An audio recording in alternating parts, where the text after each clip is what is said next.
You ever sit back and wonder, why does hanging out with certain people feel like running a marathon you didn't sign up for? Yeah, some friends don't just drain your energy, they drain your soul. Today we're diving into types of friends who quietly or not so quietly suck the life out of you. And trust me, I've met them all. Some of them wore big smiles, and some even borrowed my hoodie and never gave it back. But before we start, quick note. If you enjoy deep, thought-provoking insights on Stoicism, self-improvement, and navigating life with wisdom, you'll love my free newsletter. Every Sunday, I share powerful lessons, controversial truths, and practical strategies to help you level up, all for free. Want to join? Sign up using the link below and start getting value-packed content straight to your inbox every week. And if you're a brand looking to sponsor my content and reach a highly engaged audience, feel free to reach out via my email in the description. Let's create something impactful together. 1. The gossip. If they gossip with you, they gossip about you. Let's not pretend. Gossip can feel good. I won't lie to you and act like I didn't enjoy it at some point. It makes you feel sharp, like you know things other people don't. It gives you this fake little high, like you're sitting in the control room of someone else's life, watching their mistakes and messes unfold from a safe distance.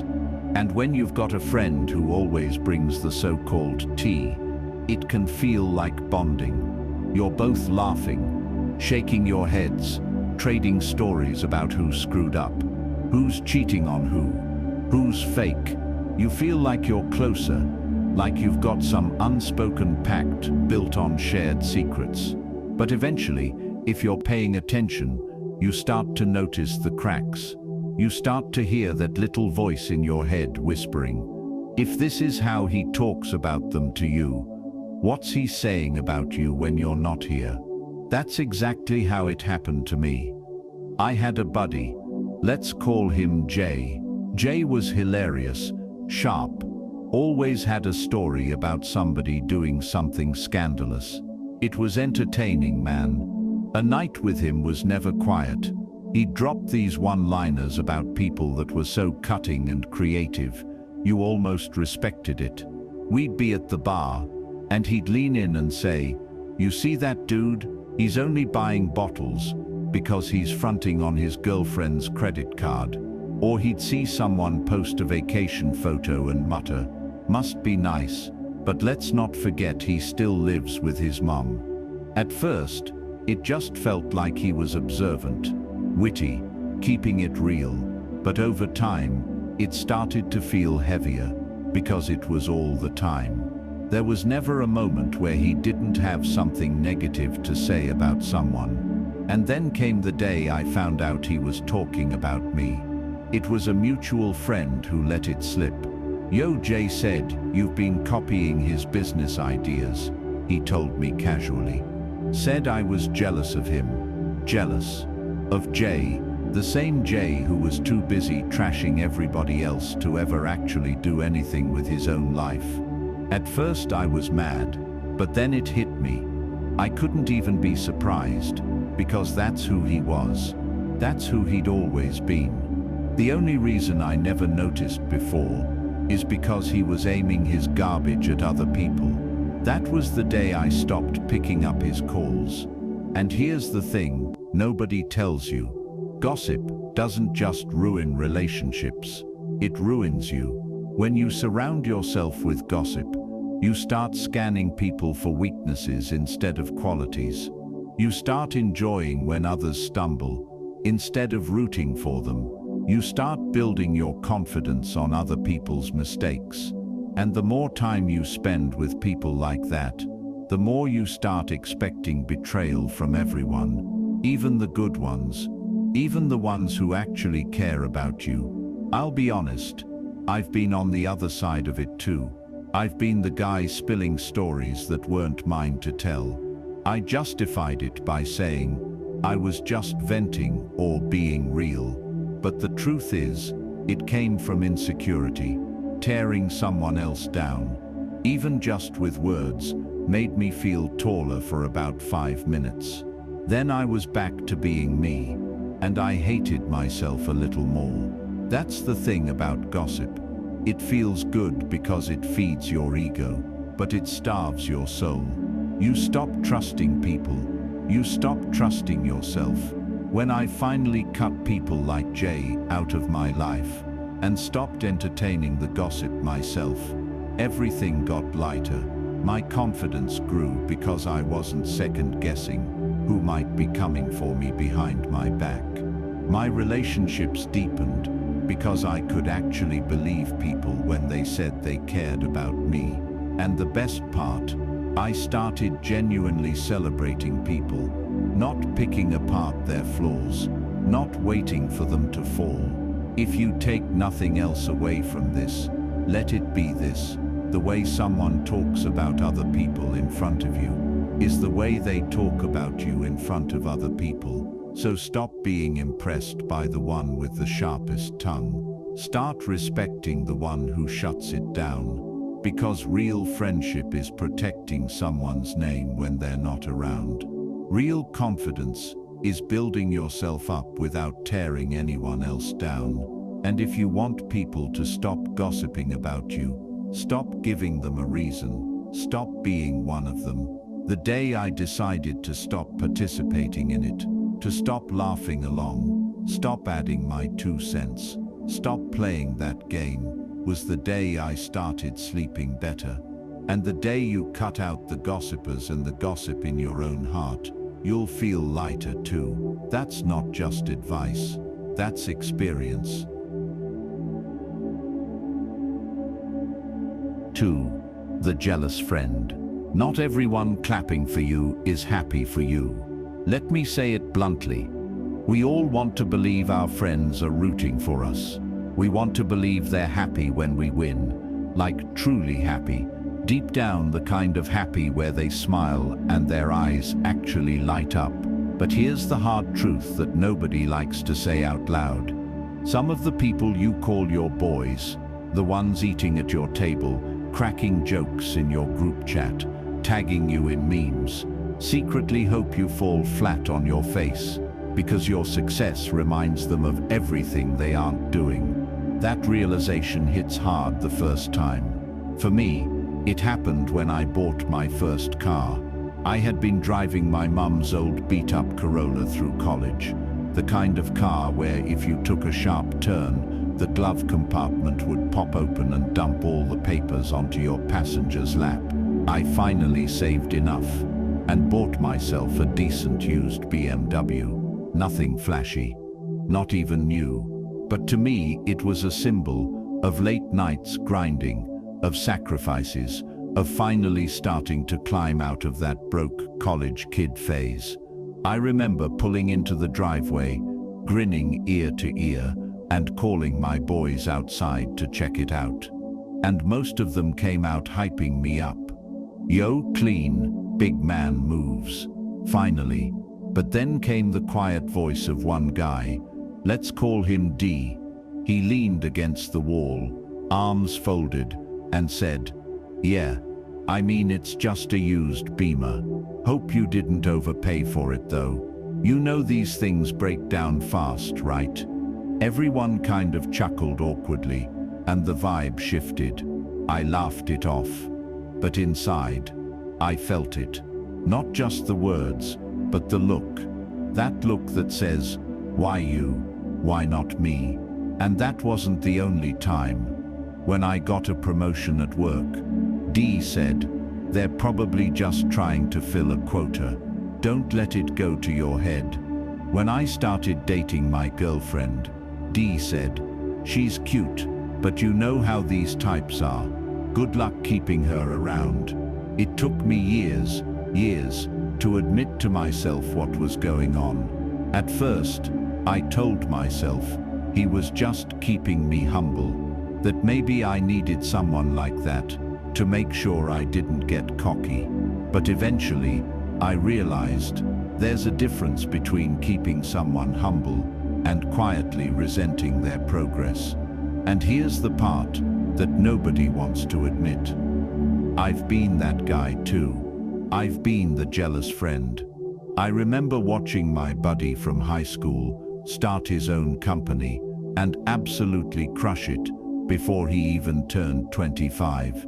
I remember him posting pictures on yachts while I was still eating ramen noodles and clocking into my retail job. And every time I saw those pictures, I'd roll my eyes and mutter, bet his parents funded that. Or, let's see if he's still smiling when taxes hit. That was my jealousy talking. That was my insecurity bleeding out. It took a lot of self-awareness, and honestly some therapy, to realize that resenting someone else's shine doesn't make you brighter. It just makes you bitter. Here's why the jealous friend is so dangerous. They don't just hurt you, they hurt themselves too. They can't fully support you because they feel like your win means they lost something, and they can't move forward because they're too busy looking sideways at what everyone else is doing. And if you don't catch it early, their energy starts to seep into you. You start second-guessing yourself. You start dimming your light so they feel more comfortable in the dark. You start shrinking so they don't feel small standing next to you. That's what I did for years. I kept trying to make it okay for him. I downplayed my accomplishments. I stopped sharing good news around him. I even stopped striving for bigger things because I didn't want to rub it in. Until one day I woke up and thought, wait, why am I making myself small to protect someone else's fragile ego? Why am I afraid to grow because someone else refuses to? That's when I started letting go of those friendships. Not in a big dramatic way. No shouting matches, no big speeches, just less time, less energy, less access, and more focus on me. And you know what happened? The space I cleared out when I let go of those jealous friendships. It filled with people who actually clapped when I won. People who inspired me to reach higher instead of pulling me back down. So if you're reading this and it feels familiar, if you've got a D in your life, let me tell you what nobody else will. You don't owe anyone your success in smaller doses. You don't have to shrink so they can shine. And if they can't celebrate you when you win, then they don't deserve a front row seat in your life. And if you're sitting here realizing you might be that friend, it's okay. We've all felt jealousy. The key is to catch it, own it, and use it. Turn that envy into inspiration. Instead of asking, why him? Start asking, why not me? Because their success doesn't take anything from you. In fact, it proves what's possible. And if you spend less time hating on others and more time working on yourself, you'll give the people around you a reason to cheer for you too. So here's what I know now. A real friend celebrates your wins, even when they're losing. A real friend can clap for you without feeling like it says anything bad about them. And the people who can't, they're not really your friends. Stop letting jealous people drain your joy. Stop letting their insecurity infect you. And stop apologizing for growing. Your light won't blind the right people. It'll just help them see what's possible too. 3. The fake supporter. They'll clap for you in public, but roll their eyes in private. Let's talk about one of the trickiest, most confusing, and honestly most exhausting types of friend out there, the fake supporter. You know the type. The ones who look like they're cheering for you. The ones who say the right things when the spotlight's on. The ones who like your post, toss you a "congrats bro" in the comments, and maybe even show up to your party just long enough to snap a selfie with you for their stories. But when you really pay attention, when you really watch closely, You realize their support is as thin as the Wi-Fi in a basement. They're not rooting for you. They're rooting for themselves to look good by standing next to you. It's like having someone hold your ladder, but secretly hoping you fall so they can say, "I told you so." I learned this lesson the hard way. When I was starting my business, nothing big at first, just a side hustle selling sneakers and flipping them online. I had this group of guys who were supporting me. Or so I thought. They'd all tell me, "That's dope, bro. Proud of you. Keep grinding." And at first, I believed them, until I noticed little things. I'd post about a big sale, and they'd all go quiet in the group chat. One of them even sent me a screenshot of my own post and wrote, "Don't let it go to your head, lol."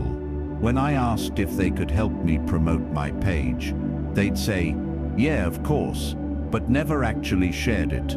When we were all hanging out, they'd throw little jabs like, "You're too busy being an entrepreneur now to hang out with us." One night, and I'll never forget this, I overheard one of them telling another guy, "Yeah, he's trying, but you know these things never last. He'll be back working at Target in 6 months." That one cut deep. And here's the thing that really got me. These were my boys, the same guys I grew up with, the same guys who used to crash on my couch and eat my snacks. I thought they wanted me to win. But what I learned is this: some people only want to see you win, as long as you don't win more than them. They're okay with your success, as long as it stays below their ceiling, because your progress exposes their excuses. And let me be brutally honest here. I've been the fake supporter too. I had a buddy in college who got ripped, like shredded, in less than a year, and while everyone else was hyping him up, I was sitting there thinking, yeah, well, let's see if he can keep it up. I even caught myself joking, bet he's on steroids, just to feel better about my own sorry fitness level. That was jealousy masquerading as keeping it real. That was me trying to make myself feel taller by cutting him down a few inches. It wasn't until years later, when I became the one chasing something, that I realized how much fake support hurts. So now, I make it a point to catch myself before I go there. The fake supporter is dangerous because they look harmless. They smile, they say the words, they come to the party, but underneath, they're quietly rooting for your downfall, because your success makes them uncomfortable with where they are. And what's worse, they love telling you about your competition. Oh, did you see what that other guy is doing? He's way ahead of you. Or bro, you're killing it. But just wait, this stuff always crashes eventually. It's subtle sabotage dressed up as friendly advice. Here's another story. When I started dating someone amazing, smart, kind, beautiful, the same guys who used to tease me about being single suddenly started saying stuff like, "She seems high maintenance though, right?" Or "You sure she's not with you just for clout?" Or my personal favorite, "She's cool, but honestly, I liked you better when you were single. You were more fun. You liked me better when I was lonely and insecure." Ah, makes sense now. That's the fake supporter in action. Pretending to care about you, but really wishing you'd stay where they're comfortable seeing you below them. Here's the part nobody wants to hear. You're not obligated to keep people in your life just because they say the right things. Pay attention to how people act when you win. Do they light up genuinely? Or do their eyes glaze over and their words get sharper? A real friend claps when you succeed and means it. A fake supporter claps just loud enough to blend in while secretly hoping you trip. And if you're realizing you've been that guy, the fake supporter, own it, because I've been there too. I've felt that sting of seeing someone else get what I wanted, and instead of cheering them on, I sulked. and criticized. The trick is to stop asking, "Why him?" and start asking, "What can I learn from him?" Because someone else winning doesn't mean you're losing. It just means they're proof that it's possible. When I finally started cutting out the fake supporters and stopped being one, everything changed. My circle got smaller, but the energy got better. The conversations got deeper. The wins felt lighter because there were no hidden weights attached.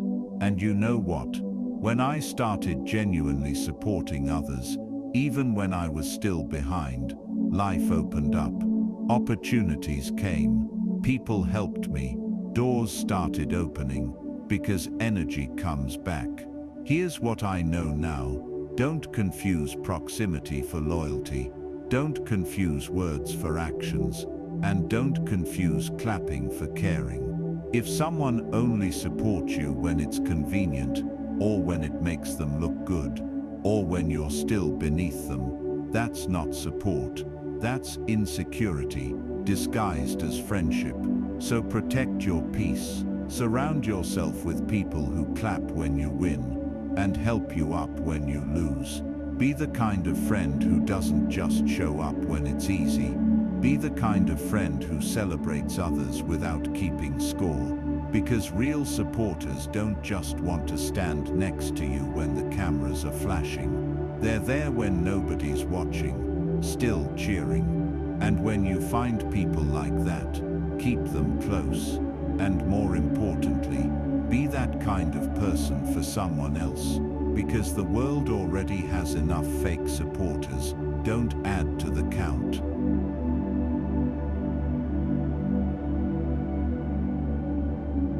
4. The moocher. Some friendships aren't friendships. They're unpaid internships.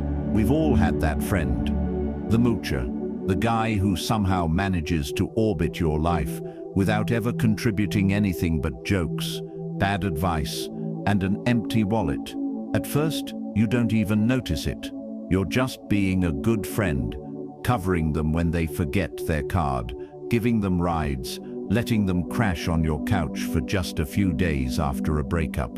But then you realize it's been months, and the few days have turned into them eating your snacks, running up your Netflix account, and wearing your hoodies like they paid for them. And you're left wondering, am I his best friend or his sponsor? I had a moocher in my life. Let's call him Kev. Kev was charming. Everyone liked him. Always cracking jokes, always talking big about his plans. But Kev never, and I mean never, had money. Not for food, not for gas, not for rent. We'd go out to eat, and Kev would hit us with the classic, "Yo, I got you back next time. You know I'm good for it." Except, and this is the key, there was never a next time. If you brought it up, he'd deflect. "Oh, come on, bro. You're really gonna nickel and dime me over a burger?" Or my personal favorite, "You're up right now. Why you worried about a few bucks?" At first I justified it.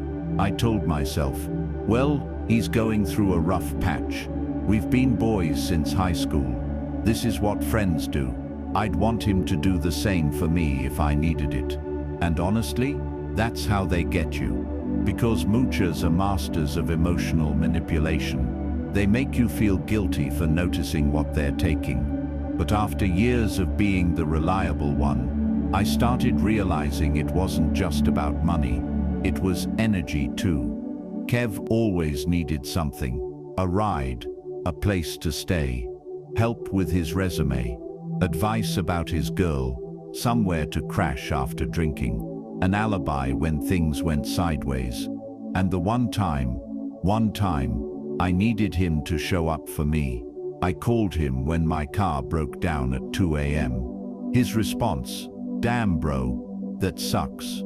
Let me know how it goes." That was the night it finally clicked. Here's the controversial part. Moochers aren't just broke, they're selfish, and worse, they're entitled. Because being broke is not a crime. Struggling happens to all of us. We've all had seasons where we needed a hand, but a moocher turns your kindness into their lifestyle.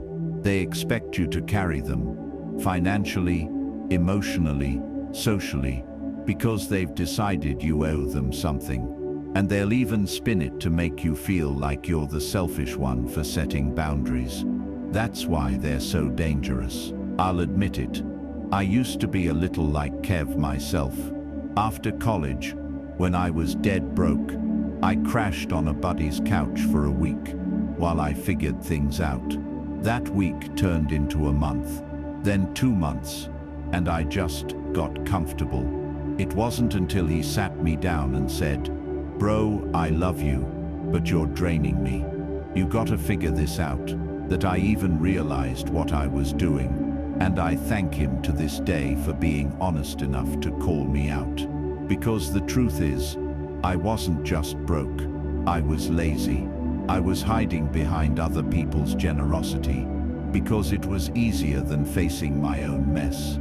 Here's what I've learned since then. If someone is truly struggling, and trying to get back on their feet, you'll see the effort. They'll be uncomfortable taking from you. They'll want to pay you back. They'll show gratitude.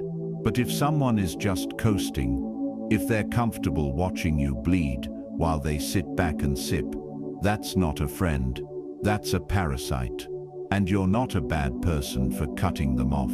In fact, sometimes the most loving thing you can do is stop enabling them. Because as long as you keep carrying them, they have no reason to stand up on their own. After I finally cut Kev off, after months of dodging him and making excuses, he actually called me out. He said, "Wow, so you're just gonna leave me hanging? Thought we were boys." And for the first time I answered honestly. I said, "No bro, we were boys, but somewhere along the way, I became your ATM, your Uber driver, and your therapist, and you stopped being my friend. So yeah, I'm done." He didn't take it well, but you know what? That was the moment I started to grow. Because all the energy I spent propping him up, I could finally pour it back into myself. And I started realizing that real friendships are give and take, not just take.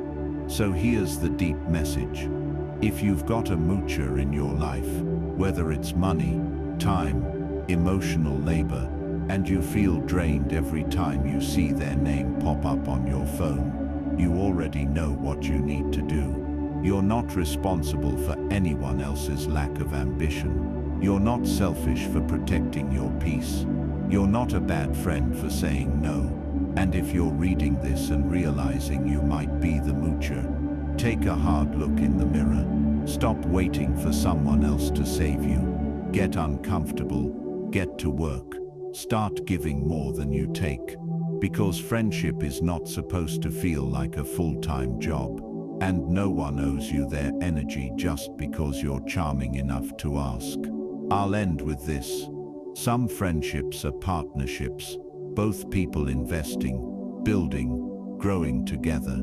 And some are just unpaid internships, where one person does all the work while the other reaps the benefits. Decide which one you want to be in. And if you find yourself constantly footing the bill, emotionally, financially, spiritually, stop. Because at some point, carrying someone else becomes the reason you're standing still. And trust me, when you finally let go of the moochers, you make space for the people who actually bring something to the table.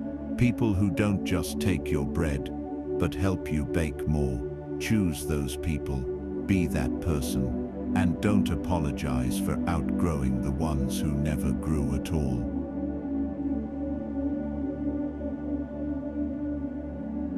Five, the victim. If they're always the victim, eventually you become the villain. Let's talk about one of the most exhausting kinds of friend you can have. The victim. You know exactly who I mean. The guy who somehow manages to make everything in his life someone else's fault. Nothing good ever happens to him because his boss hates him. His ex was toxic. His parents were too strict. The economy is rigged, the weather is out to get him, and probably so are you. At first, you feel bad for him. You even feel inspired by how much he's endured. You tell yourself, man, he's been through a lot. I should cut him some slack. But then a year passes, then two, and nothing changes, because he never does. I had a friend like this. Let's call him Mark. Mark was charismatic, funny, and always had a story to tell. The kind of guy you wanted to root for, but every single story he told ended the same way, with someone doing him dirty, lost his job. My boss was jealous of how everyone liked me more. Got dumped, she was crazy, bro. Couldn't handle how real I am. Failed another business idea. Everyone was sabotaging me. Nobody supported me. The market is trash anyway. And don't get me wrong. At first, I believed him. We've all had bad bosses. We've all been played. We've all felt unsupported. But eventually, you start to notice the pattern. If everybody else is the problem, if the world is always out to get you, maybe, just maybe, it's not the world. Here's what really woke me up. One night, we were out grabbing food, and Mark went on a 20-minute rant about how his new manager was targeting him, how unfair everything was, how nobody respects him. I let him vent, because that's what friends do. But then I asked him, all right, man, but what did you do? Like, did you show up on time, hit your numbers, actually talk to her respectfully? He froze, got quiet for a second, then muttered, man, you don't get it. You're just like everyone else. And that right there, that's when I realized something important. With the victim, it doesn't matter what you say. If you agree with them, you're enabling them. If you disagree, you're attacking them. Either way, you lose. The controversial truth nobody wants to say is this: some people need to feel oppressed because it excuses their lack of progress. It's easier to say, everybody's against me, than to admit, I'm lazy, I'm scared, I keep making bad choices. Playing the victim gives them a sense of control, because if they're not to blame, they don't have to change. I'll admit something uncomfortable here. I used to be a little like Mark too. When I was younger, I blamed everybody for everything. Didn't get the promotion. Boss must not like me. Girlfriend dumped me. She didn't appreciate a good guy. Didn't have money. Well, the system is rigged anyway. And sure, some of that was true. Life isn't fair. People do screw you over sometimes. But eventually, I looked around and thought, why does this keep happening? Why do I keep ending up here? And the only common denominator was me. That realization hurt, but it also set me free. Because if I was the problem, that meant I could also be the solution. Here's the funny part. Once I started taking responsibility, my life started changing. I stopped hanging out with Mark as much. Not because I didn't care about him, but because every conversation felt like a black hole. Every time I talked to him, I left feeling drained, feeling guilty for having wins in my own life, feeling like I had to dim my light so he wouldn't feel worse about his darkness. That's what the victim does to you. They suck you into their storm and call it friendship. So here's the deep truth. You can care about someone without carrying them. You can empathize with someone without enabling them. You can listen to their pain without letting it infect your perspective. Because if you're not careful, the victim will convince you that trying is pointless, that the world is rigged against you too, that success is only for the lucky, that you're just a pawn like them. And that's a dangerous place to live. If you've got a Mark in your life, here's what I learned to do. Start asking hard questions. Instead of nodding along, say, okay, But what part of this was on you? All right, so what are you gonna do differently next time? And watch how they respond. Some people will reflect and grow. Some will cut you off and call you unsupportive. And that's okay, because you're not here to be someone's emotional crutch forever. You're here to build your own life, and hopefully inspire others to build theirs too. And if you're reading this and realizing you are the victim, good. That's step one. Here's the thing. Life is unfair. People will betray you. Sometimes you will get dealt a bad hand. But staying stuck in that story, replaying it over and over, won't help you win the next round.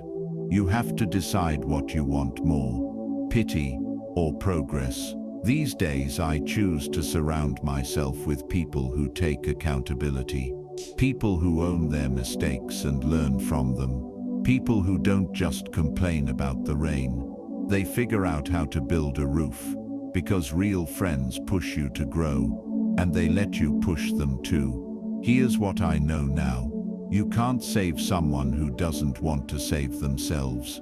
You can't convince someone to stand up if they're comfortable staying down. And you shouldn't feel guilty for outgrowing someone who refuses to grow. So love them, but from a distance. Wish them well, but don't let them keep you stuck. And most importantly, don't let their victimhood become your excuse. Because the day you stop blaming and start building, that's the day everything changes. Don't let anyone convince you otherwise. And there you have it. Types of so-called friends who drain your life if you let them. The gossip, the jealous friend, the fake supporter, the moocher, the victim. If any of these sound familiar, good. That's not a reason to feel guilty. That's your wake-up call. Because here's the truth. Nobody wants to say, not everyone who's sitting at your table deserves to eat with you. Not everyone clapping in your face is rooting for you behind your back. And not everyone who calls you bro is actually in your corner. You can love people and still outgrow them. You can forgive people and still move on. You can wish people well and still protect your peace. And don't forget, before you start pointing fingers at everyone else, check yourself too. We've all been one of these people at some point. But what matters is whether you stay stuck there or grow past it. Your circle is your mirror. Choose wisely, because the wrong people don't just waste your time, they can cost you your future. So here's my challenge to you.